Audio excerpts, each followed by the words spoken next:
저는 네. 예진이가 FI라고 생각을 했거든요. 맞아요. 네. 어떤 면에서요?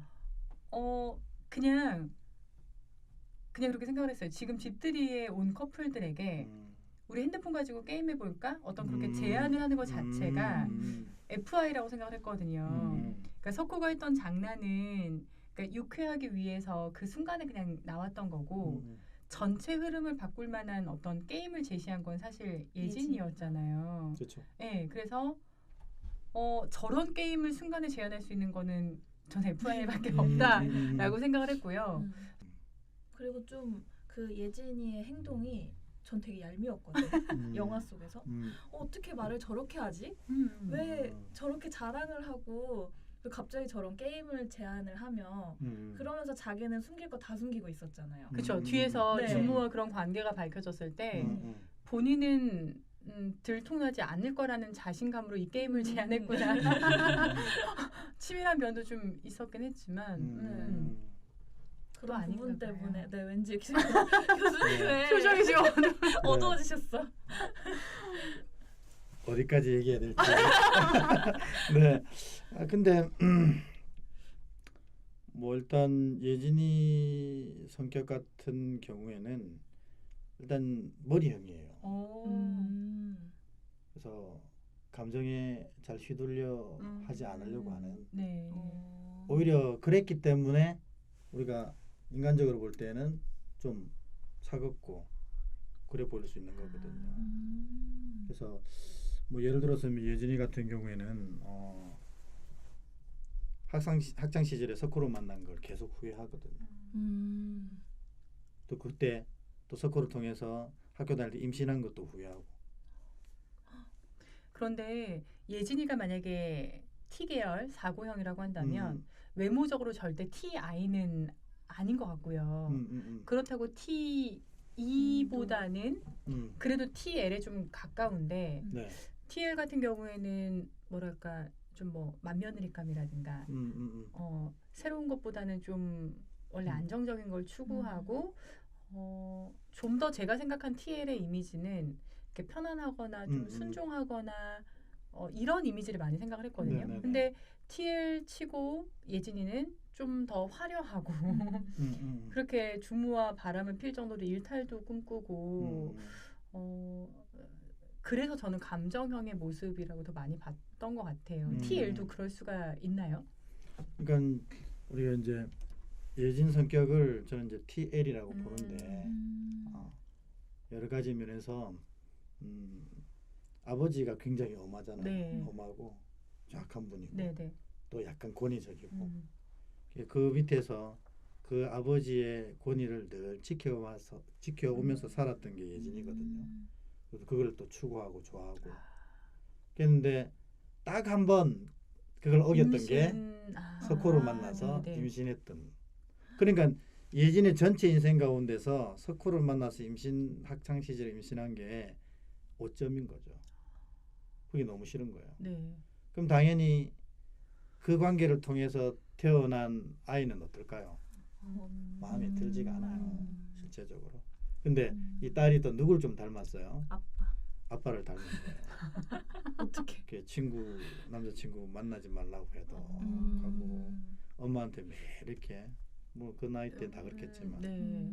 그러니까 사실 이 가정 그리고 석호 딸 이게 예진이한테는 자신이 아버지 밑에서 이렇게 안정적으로 쭉 이렇게 살아왔던 지금은 이제 서울대학을 가서 정신과 의사로 아버지 밑에 이렇게 또 동일한 그런 역량을 가지고 살아가던 그 모든 것에 가장 큰 오점이 되는 거죠.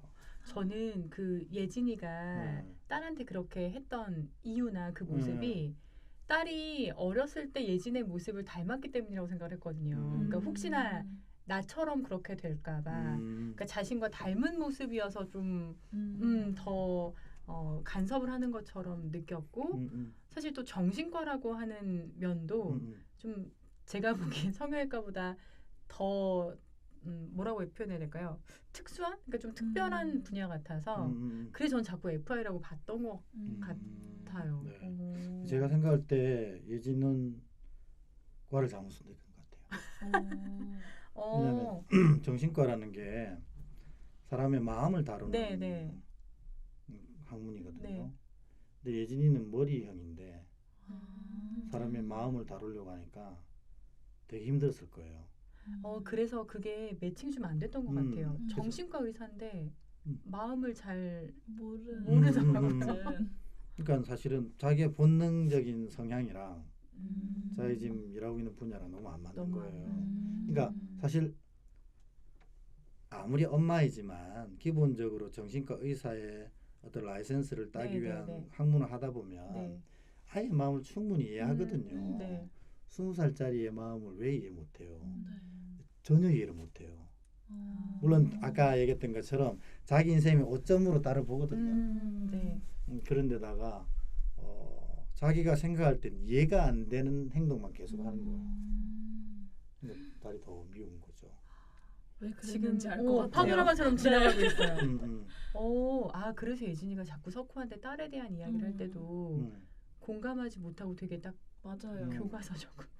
나중에 이제 석호가 이 상담을 받는 거 네네네. 알잖아요. 근데 본인이 그렇게 얘기하잖아요. 나보다 낫네. 그게 뭐냐면 그게 그냥 뭐 여러 가지 의미로 받아들일 수 있지만 이 석호가 상담하는 정신과 의사는 석호의 마음을 만지고 있다는 걸 보게 된 거죠. 그러니까 자기가 그래도 공부를 했으니까 나보다 낫다. 제가 볼 때 예진은 TL인데 우리가 TL의 이미지와 예진이가 좀 매치가 안 되는 게 많아요. 왜 그러냐면 이 TL이 이렇게 극한 상황에 푸싱이 되면 이렇게 바뀌어요. 사실 파괴적으로. 그러니까 자기의 안정적인 것들이 도전을 받게 될 때 TL은 이 안정을 지키려고 굉장히 노력하거든요. 그게 그럴 수 없다라는 판단이 서면 확 돌아서는 게 또 TL의 무서운 면이거든요. 그래서 예진은 사실은 TL 성향에서 이렇게 안정을 포기하고 돌아선 그 실제적으로 준모랑 바람을 피게 되는 것도 실제 TL이 바람을 핀다는 건 있을 수 없는 일이거든요. 근데 지금 사실은 남편보다도 준모에 대한 관심이 더 커요. 우리가 드라마에 보면 뭐 다르게 이해할 수 있지만 실제적으로 성형 수술을 하게 되잖아요. 가슴 성형 수술. 석호는 자신을 위해서 부부 관계를 좀 회복시키기 위해서 성형 수술을 했다라고 생각하잖아요. 사실은 우리 영화를 잘 살펴보면 이 준모를 위해서 성형 수술을 해요. 충격적이다. 왜냐하면 준모가 가슴 큰 여자를 좋아하거든요. 맞아. 영화에서 친구들이 얘기하잖아요. 네. 세경은 잘못 알고 있는 거죠. 아니라고. 아니라고. 근데 제가 볼 때 세경도 알고 있을 거라고 생각해요. 네, 맞아요. 세경은 그거를 이제 아니었으면 하는 마음으로 강하게. 왜냐하면 아직까지 세경은 그 과정을 지키고 싶기 때문에. 그러니까 공부를 하면 할수록 더 어려운 게요. 제가 예진이를 FI로 봤던 근거들이 TL이 뭔가 안정적인 요소를 위협받았을 때 파괴적인 면으로 변한 거라고 지금 말씀을 하시니까 더 어려운 것 같아요. 그러니까 말씀하신 것처럼 예진이를 TL이라고 생각을 못했던 이유가 그러면 바람을 피우지 않았을 거야라고 생각했고요. 자꾸 FI로 봤던 이유가 왜 저희가 FI가 그런 경향이 있잖아요. 앞에 애인하고 끌어안고 있으면서도 내가 지금 만나지 못한 다른 사람에 대한 어떤 생각을 하기 때문에 그래서 옆에 있는 석호에 대한 고마움보다는 준모에 대한 어떤 가지지 못한 자에 대한 열망이 있구나라고 생각을 했는데 이게 FI여서가 아니라 TL이 어떤 안정적인 요소의 위협을 받아서 생긴 면이라고 하니까 실제로 FI가 바람을 피게 되면 집에 있지 않아요. 그렇겠네요. 그래요? 벌써 나갔죠. 벌써 나가요? 네. 와. 그러니까 이 예진이가 FI가 아니라는 결정적인 증거는 몰래 바람을 핀다는 거예요. FI는 몰래 바람 안 펴요. 대놓고 피나요? 대놓고 피죠. 왜냐면 이미 내가 이 사람하고 살 마음이 별로 없잖아요. 카사노바만 그런 게 아니라 FI도 그럴 수가 있군요. 이 FI는 한 사람과 하고 카사노 이제 네네네. FE는 여러 사람과 T는 하고 네, T는 네. 뭐 그런 게 있겠지만, 그러니까 예진 씨가 만일에 FI였다면 집에 있지는 않았겠죠. 그래서 FI가 아니라는 강력한 증거는 드러내는 거예요.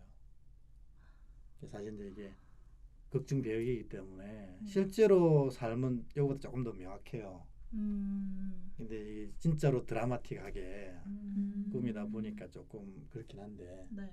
뭐 사실 실제로 FI라면 집에 있지 않고 우리가 한 사람이 사실 딱 한 성향으로만 사는 건 아니잖아요. 말씀하셨던 것처럼 9가지 면을 다 가지고 있고 가면도 쓰고 있는데 이게 중요한 것 같아요. 석호가 AP가 아닌 결정적인 이유는 딸에게 콘돔을 준다는 거. 뭐 속초에 그렇죠. 속초에 투자한다는 거. 친구에게 장난을 친다든가. 예진이가 FI가 될 수 없는 이유는 바람을 피대 몰래 숨기면서 바람을 피운다는 거. 어떡해요? 네. 틀렸어요. 지금 저도 잠깐 생각이 좀 많아진 게요. 그 성향으로 보일 만한 근거를 찾는 것보다 지금처럼 그 성향이 아닐 수 있는 근거를 찾는 게 정답률을 높이는 건가? 그런 것 같아요. 라는 생각을 해봤어요. 원래 이제 우리가 그 아트그램 성향을 분석할 때 이 사람이 머리형인지 감정형인지 아니면은 본능형. 뭐 본능형인지 이걸 먼저 이제 큰 단위로 구별하고 그걸 구별한 다음에 세부적으로 어떤 성향일지 하는데 보통 이제 세부 성향을 나눌 때 이런 것들이 되게 큰 단서가 되는 거죠. 근데 큰 거는 실제적으로 같아요. 네. 근데 이제 여러 가지 그 날카롭게 하는 면들 때문에 또 그런 FI 유형이 아닐까. 그렇겠지만 하는 행동들을 보면 전혀 감정이 들어가 있지. 그러네요. 생각해 보니까. 모습들이 참 많아요. 네. 모든 게 이해를 추구하려고 하는. 저는 그게 본인의 감정대로만 하는 거라고 생각을 했는데 이해 측면에서만 행동을 한 거였군요. 오히려 되게 무섭네요. 알고 보니까. 예진이의 그런 행동들이. 그렇죠. 지금 이게 TL이 굉장히 스트레스 상황 끝까지 가 있기 때문에 사실 머리형 가운데서 제일 무섭게 바뀌는 것 같아요.